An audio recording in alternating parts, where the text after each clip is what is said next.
Assalamualaikum warahmatullahi wabarakatuh. Hai, kembali lagi ya dalam pembelajaran biologi masih bersama saya.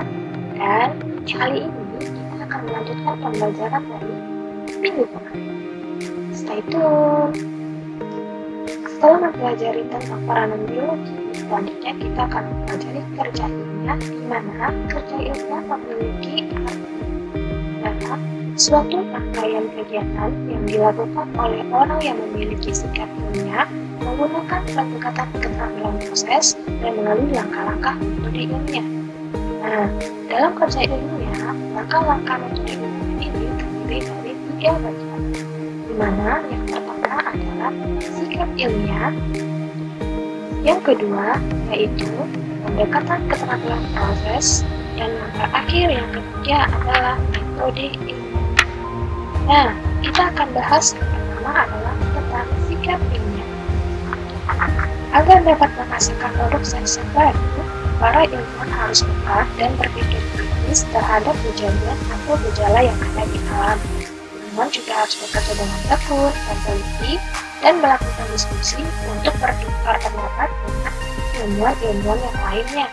Nah, kita pun bisa menjadi seorang ilmuwan asal kita memiliki sikap peka, kritis, rasa ingin tahu yang tinggi, jujur, objektif, teliti, tekun, toleransi, terbuka, optimis, logis, dan menghargai.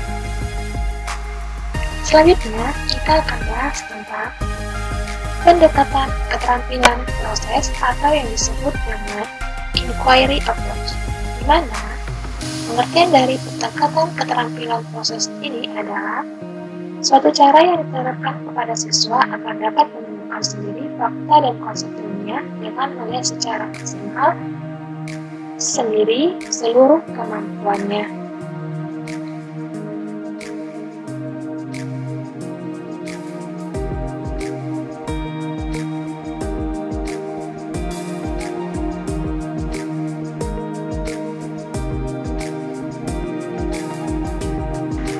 Nah, keterampilan proses tersebut juga mencakup tentang yang pertama adalah klasifikasi objek, yang kedua mengajukan pertanyaan, ketiga melakukan penelitian atau observasi, kemudian menyajikan data, yang kelima menafsirkan data, yang keenam memprediksi dan memperkirakan data, yang terakhir yaitu identifikasi variabel dalam percobaan. Selanjutnya, kita akan membahas tentang A. Klasifikasi objek. Klasifikasi objek adalah kegiatan mengelompokkan objek berdasarkan kriteria tertentu yang telah ditetapkan. Tujuannya adalah untuk menyederhanakan objek sehingga dapat memudahkan dalam melakukan penelitian. Sebagai contoh, misalnya kalian semua sedang melakukan sebuah penelitian yang penelitian tersebut adalah menggunakan pengaruh formalin terhadap tumbuhan mamalia. Di sini, kalian tidak perlu memuji semua jenis mamalia, tapi cukup mengambil salah satu, misalnya adalah tikus putih ataupun tikus-tikus yang lainnya. Sampai di sini, paham ya? Oke, selanjutnya kita akan bahas tentang mengajukan pertanyaan. Mengajukan pertanyaan, di sini ide penelitian bisa muncul dari rasa ingin tahu yang tinggi. Pertanyaan yang muncul bisa dianggap sebagai suatu masalah yang diselesaikan melalui serangkaian penelitian. Misalnya pertanyaan menggunakan kata apa, siapa, di mana, kapan, mengapa, dan bagaimana. Masalah-masalah yang menarik dapat ditemukan secara sengaja maupun tidak sengaja. Nah, contohnya di sini saat melakukan pengamatan tentang perubahan warna pada danau telaga. Misalnya, kalian melihat sebuah danau telaga yang mengalami perubahan warna. Nah, di sini akan muncul beberapa pertanyaan di pikiran kita. Yang pertama, mengapa warna air danau berubah-ubah? Yang kedua, warna apa saja yang terlihat di danau itu? Dan yang terakhir, apa yang menyebabkan timbulnya perubahan warna pada danau tersebut? Semua ini dinyatakan dengan pesan masalah.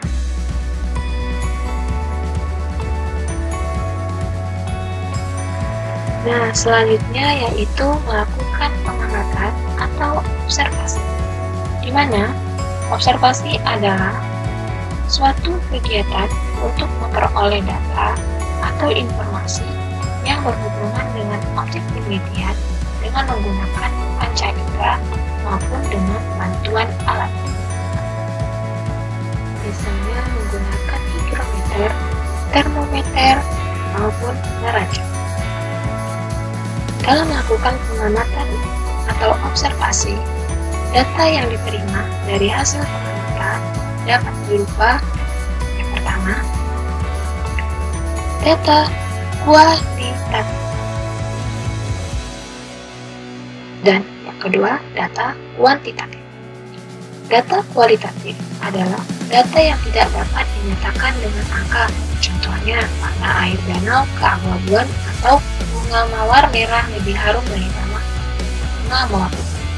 Yang kedua, data kuantitatif. Data kuantitatif adalah data yang dapat dinyatakan dengan angka, contohnya sampel air dari sebuah sungai memiliki pH 4,0. Nah, sampai di sini kalian sudah mulai paham. Yang selanjutnya, D. Menyajikan data. Dalam menyajikan data, agar lebih mudah dimengerti orang lain, data hasil pengamatan sebaiknya disajikan secara ringkas dan sistematis, baik secara grafis, gambar, maupun skema. Yang E.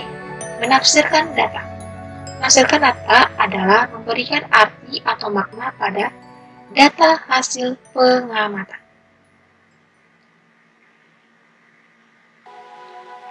Yang F. Memprediksi dan memperkirakan data. Memprediksi data. Memprediksi data memiliki artinya membuat dugaan berdasarkan logika. Contohnya, seorang anak yang sudah berusia 18 tahun tetapi badannya pendek seperti anak berusia 8 tahun. Sedangkan memperkirakan adalah membuat dugaan mengenai suatu kejadian yang tidak diketahui berdasarkan data yang ada. Contohnya, perkiraan cuaca. Yang G. Identifikasi variabel dalam percobaan. Dalam identifikasi variabel percobaan dibagi menjadi dua kelompok.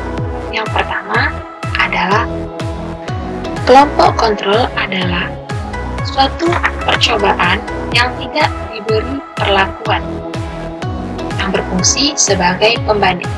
Yang kedua adalah kelompok eksperimen, merupakan perangkat percobaan yang diberi perlakuan tertentu sehingga dapat bervariasi yang disebut dengan variabel. Berdasarkan sifatnya, variabel yang mempengaruhi kehidupan organisme dibagi menjadi tiga. Yang pertama adalah variabel fisika, yang berisi suhu, kelembapan, tekanan udara, cahaya matahari, gravitasi bumi, dan lain-lain. Yang kedua, variabel kimia. Contohnya adalah kadar oksigen, air, karbon dioksida, garam mineral, pH, dan nutrisi. Yang C, variabel biologi. Contohnya, organisme parasit, predator, organisme lain yang berhubungan dengan rantai makanan, siklus hidup, kemampuan reproduksi, dan daya tahan tubuh. Selanjutnya, variabel dalam percobaan dapat dibedakan menjadi tiga.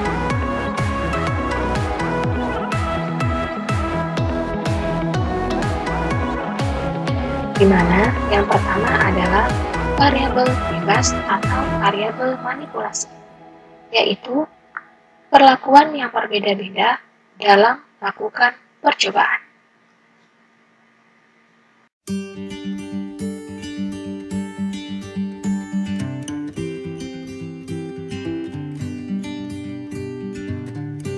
Yang kedua, yaitu yaitu variabel terikat atau variabel respon adalah hasil dari perlakuan yang berbeda-beda dalam percobaan yang merupakan akibat dari variabel base. Yang ketiga adalah variabel kontrol atau variabel terkendali, yaitu perlakuan yang sama pada semua percobaan. Yang terakhir, yang keempat adalah variabel pengganggu, adalah variabel yang tidak dikehendaki. Nah, sampai di sini apakah kalian sudah paham? Langkah-langkah dari pendekatan keterampilan proses ini adalah tahapan dalam kalian membuat laporan pengamatan, di mana kalian bisa lihat dan mengulang video ini bagaimana cara membuat laporan pengamatan yang bagus. Nah, yang terakhir, kita akan lanjutkan tentang metode ilmiah. Para ilmuwan mempunyai tahapan-tahapan tertentu yang disebut dengan metode ilmiah. Metode ilmiah adalah suatu cara yang sistematis untuk memecahkan suatu masalah. Nah, metode ilmiah digunakan oleh para ahli dalam melakukan penelitian dan bereksperimen untuk menghasilkan penemuan-penemuan yang baru. Langkah-langkah dalam metode ilmiah adalah sebagai berikut. Yang pertama, menentukan dan merumuskan suatu masalah. Yang kedua, mengumpulkan informasi yang berisi data-data. Yang ketiga, menyusun hipotesis atau dugaan sementara. Yang keempat, melakukan percobaan untuk menguji kebenaran dari hipotesis yang telah kita berikan. Selanjutnya, mengolah hasil percobaan yang berisi analisis data, membuat kesimpulan dan mengkomunikasikan hasil penelitian kepada halayak ramai. Nah, sekian pembelajaran kita hari ini. Semoga apa yang dijelaskan dapat kalian pahami dengan baik. Nah, kita lanjutkan dalam pembuatan laporan pengamatan yang telah kalian lakukan di video kemarin. Selamat bekerja. Wassalamualaikum.